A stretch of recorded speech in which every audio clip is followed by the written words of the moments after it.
રિક્ષામાં મુસાફરોને બેસાડી નજર ચૂકવી ખિસ્સામાંથી રોકડ મોબાઈલની ચોરી કરનાર રીઢાઓને કાપોદ્રા પોલીસે ઝડપી પાડ્યા હતા.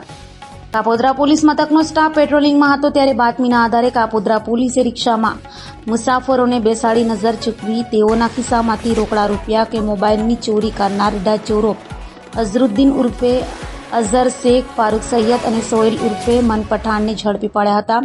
પોલીસે આરોપીઓ પાસેથી રિક્ષા તથા મોબાઈલ સહિતની મત્તા મળી આવી હતી તો રીઢાઓનો એક સાથીદાર ઇમરાન ભાગી છૂટતા તેને વોન્ટેડ જાહેર કરાયો હતો.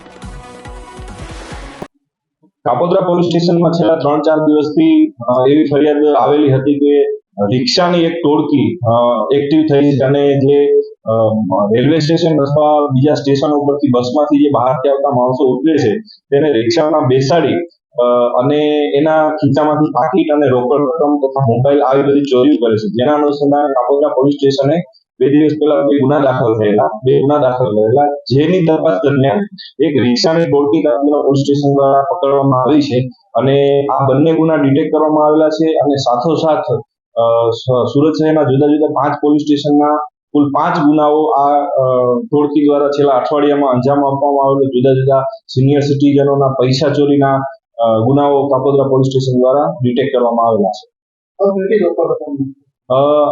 આરોપીઓ પાસેથી હાલ 30,000 જેટલા રોકડા રૂપિયા કબજે કરવામાં આવેલા છે. કાપોદ્રા પોલીસ સ્ટેશનમાંથી 2 ગુના દાખલ થયેલા છે.